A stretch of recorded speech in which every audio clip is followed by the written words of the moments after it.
You can combine Illustrator and Photoshop with the new repeat feature in Illustrator to create some amazing designs that can be used in Photoshop, and they can of course still be updated in Illustrator 2.21. Now this is not for 2.20, 2.19, etc. It will only be for 2019. Now I've created a lot of videos about the repeat feature. I think it's a really super useful feature that should have been in Illustrator for yonks. There's still a few things I would love to see in it, but it's a great first.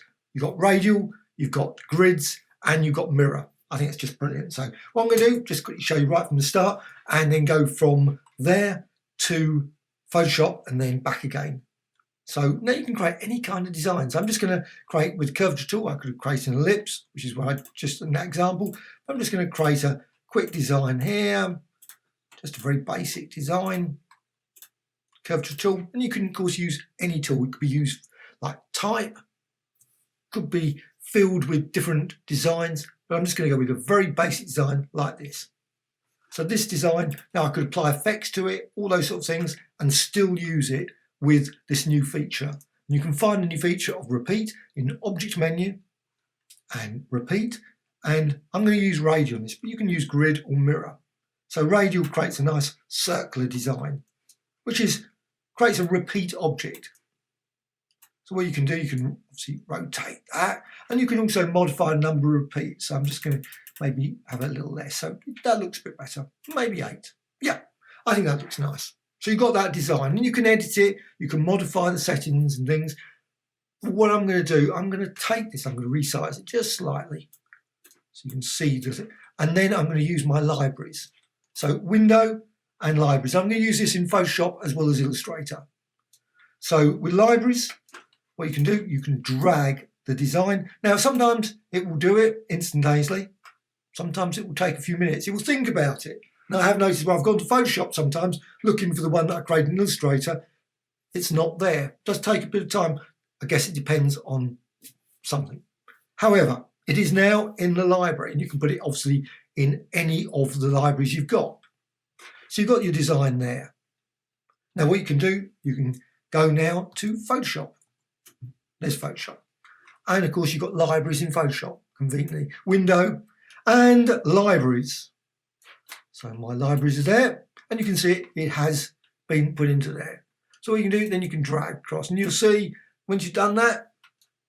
Now you can hold down the Option key or Alt key, and it will create something that's completely separate. However, this, I want it to be an object that's connected back to the library because I want to edit it. So press return. So you've got this design here now. If I go to layers, just over here, layers, you see it's a cloud. You've got a little cloud there. It's all linked in. So they're all Illustrator, Photoshop, all linked back to that design. So what you can then do, of course, you can apply effects. So filter and blur. I'm just going to go for Gaussian blur. And it's like a smart object, basically a smart object, but just a cloud object, a smart cloud object. I don't know if that's got the name of that, but I'm just applying a blur, but it doesn't have to be a blur. There's numerous other effects. You can obviously use it in 3D, use lots of other settings, add adjustments to it. So I'll just do that. I'm saying that, I will do that. Hue and saturation, let's just change the color. So make it there.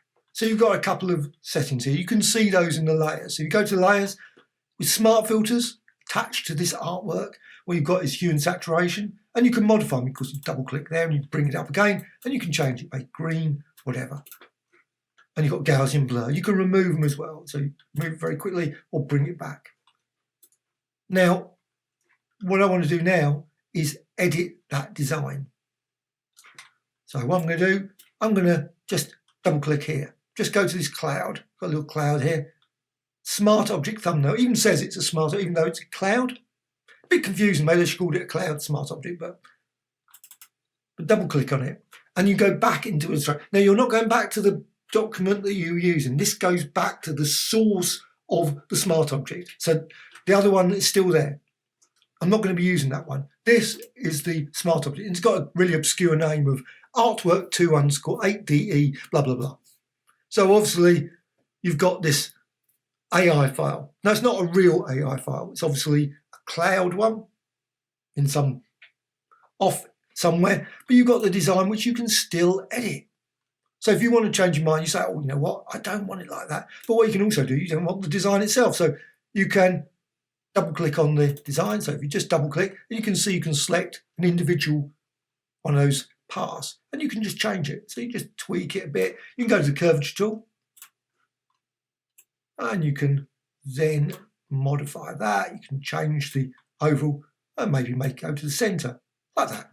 Just obviously you can do a lot, and also you can change the colour as well. So you've got a colour there. You maybe turn around and think, you know what, the stroke, I don't want, I've got mustard there. I'm going to go with black, and then maybe 5 point.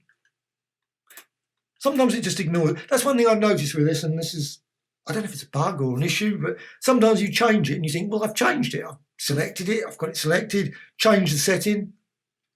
Nothing happens. So it's very odd. Occasionally, I've noticed that repeatedly, that I've just changed things with these radial objects and they don't change. But anyway, it does eventually change. And you can add effects, of course. You've got a whole heap of effects. You could add effects here. So stylized, drop shadow, all those sorts of things if you wanted to. I'm not going to do that because it will slow it down a little bit. And when I'm doing obviously a tutorial, I don't want it to be so slow that I'm sort of have to. So now I've changed it. And now, of course, I could also add, and I'm just going to add something else. Just add, yeah, you can add some other designs there just to make it slightly different. So you've got your design there. Maybe change the colour. So again, I changed it red, just ignored it. So you've got that design. Now I'm going to come out of that. And it's a radial repeat object, so I'm just have to come all the way out. And now I've got this design. And I can still modify the number. So if I want to, I can increase the number or decrease it. So you've got there. I'm just going to go with that. Well, what you can do then is just close the document. Press there, click just up there at the close, and then save. If you don't save it, obviously no change will happen. You click save. Now it's not saving it to a physical on your machine document. So it doesn't, you don't have to give it a name or anything. It will just do it automatically. Now if you go back to Photoshop, and there you can see it's changed. Automatically it changed. Obviously I've got the blur there, so you can't see it. So I'm just going to remove the Gaussian blur, and there's the design. So you've got your design. So you can keep altering. And you've got, even though Photoshop does not have a radial feature, I would love to see it have a radial feature. Now, of course, it has got an element of brushes, etc. with that. But I would love it to see it actually have like custom shapes. It'd be lovely to have similar feature. But until that happens, this is a great way of creating radial designs. Well, you've got this radial design, of course, what you can do then, you can obviously, as soon as you resize, you see it loses the thing, you can rotate that, press done, and you've got the color change. What you can do, of course, you can use it, say, like, go to the background, and I'm just going to remove the background. Yes, delete the background. And what I'm going to do, I'm going to select it there, and I can select that area. So once you've done that, what you can do is you can define it as brush. Quite a nice little brush stroke. Now, obviously, you won't have the colour, but you've got the actual design. But also, you can define pattern. So you can save that as a pattern. Press OK. And what you can do then, you can, of course, now I'm just going to go back to a not completely fresh document. Let's just go back to this. So I've got nothing there, background. And then what I can do, of course, I can do edit and fill. Pattern, make certain you set pattern. That's the key thing here. Pattern. Select the custom pattern. There's a custom pattern there. Obviously, got the patterns there. Click and select the one that you've just created, that lovely radial design there. Now, once it's into the patterns, you can't change it there. Unfortunately, it's not editable all the way through. Oh, it'd be brilliant if you could edit the pattern at this point, but you can't. It's frozen. That's it. So then script, make certain the script is on and off. I always do that because, well, just purely because it seems to occasionally ignore it and it will just run it as a normal pattern. It just ignores the script. Don't know why, but I've just noticed occasionally it does that. So I like to click and backwards and forwards, set it to random fill, use normal blending mode, click OK. And then you've got your design there. And you can, of course, change colour randomness and brightness randomness and press OK. So you can see your design added very quickly from there. So that's all the way from, obviously apply it a couple of times because unfortunately the preview never matches the end result there. So you've got that design. So that's it. Quick way of going. This, obviously, with patterns, all the way from just a very basic design here. That was the start point of the design. You obviously got, and the key thing here is to use libraries. Use libraries of pattern. Now, I haven't tested this with everything. Maybe there are some things where I have noticed that the thing doesn't work well with symbols. Symbols don't seem to work with the radial and that sort of stuff. So there's certain things that there's problems with. But quite a lot of the various things, such as just standard pass, type, etc., you can keep manipulating design. And the key thing is to manipulate it via the library. No point in just changing it here. If you change it here, if I change this, that's not going to change anything back in Photoshop. This is not connected with this design. You can see nothing changes there.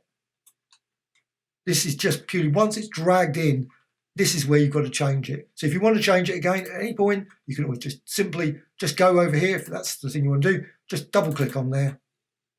And then it will let you edit it in Illustrator, because obviously it knows it's an Illustrator file. And then you can turn around and say, well, you know what, I change something like this, I can move it around. And again, you've still got that radial feature, and you can still modify these sort of settings, maybe apply effects, maybe add some type, maybe add additional paths. So if you want to double click, you've got that design there, and simply go and add another path, 2 or 3 around the edge. So you can create some very complex design, and it will be updated here. So if I close this now, save, that will be added into that. It takes a few seconds, of course. It's going to take a bit of process. And you can see now, you could see very tiny there in the graphics in my library. It's updated. And then if you go back to Photoshop,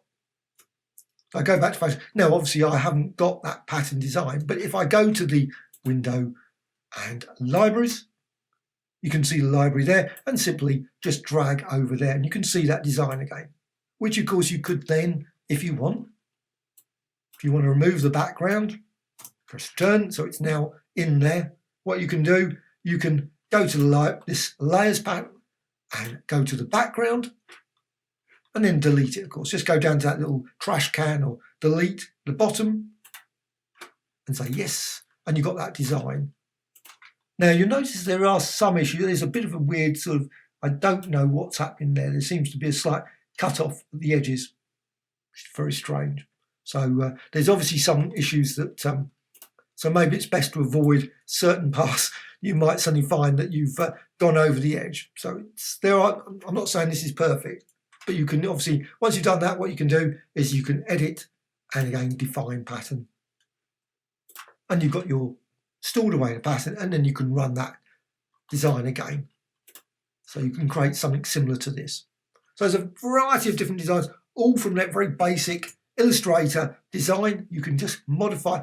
Like I say, I think it's probably best you're avoiding going over the edge. So if you're going to create designs, it's probably best to keep it within the confines of this object. So just double click on there, and you can see, oh, that's the reason why it was failing. There is definitely a reason, to be fair to it. So double click on that. I went over the edge. That was my mistake.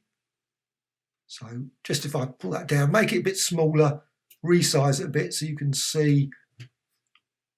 And that's the reason why it was cutting off. I knew there was going to be a reason. Now, if I did it all again, I press return there, save. And then you can see it's updated there. And if I go to Photoshop, again, I would be able to use that library with the updates. And I bet you this time, yeah, it's right. That was the only reason. You have to avoid going over the edges. If you've got a space that you define, as soon as you, doesn't make any difference if it's a radial object, you have to avoid going over the edge. Just stay within the confines of the smart object. So that's it. You can create really amazing designs in Illustrator and Photoshop, go backwards and forwards to create all kinds of super colourful designs, obviously patterns, but brushes can be used, and 3D designs, all that can be eternally updatable, editable and modifiable right at the source design you created using this new radial repeat. And of course, as I said, there's also grid repeats as well, really super useful. And what you can also do, you can have grid repeats of radials. So radial repeat, and then have a grid repeat around that, and then have a radial repeat around that, and maybe a mirror. And then maybe add some other effects and put that, and so on and so on. You can get really complex, create some very complex designs using this approach, which all can be backwards and forwards between Photoshop, which you can add more complexity to if you want, or designs. No need for complexity's sake, of course. But obviously you want the design you want to create. That's the key thing. Anyway, hope you found this tutorial of interest. Please subscribe to the Graphicxtras channel, always adding new tutorials about Photoshop, obviously Illustrator, how to combine the two. Also Affinity Photo, Affinity Designer, Clip Studio Paint, Radial, Critter, and many, many others. Also, please add some comments. What things have I done wrong? What things have I done right? Also, what things you'd like to see me do in future. I mean, I'm quite happy to, if there's something I haven't explained well in this, do another tutorial about it. Always happy to do that. Also, a dislike or a like. Thank you much.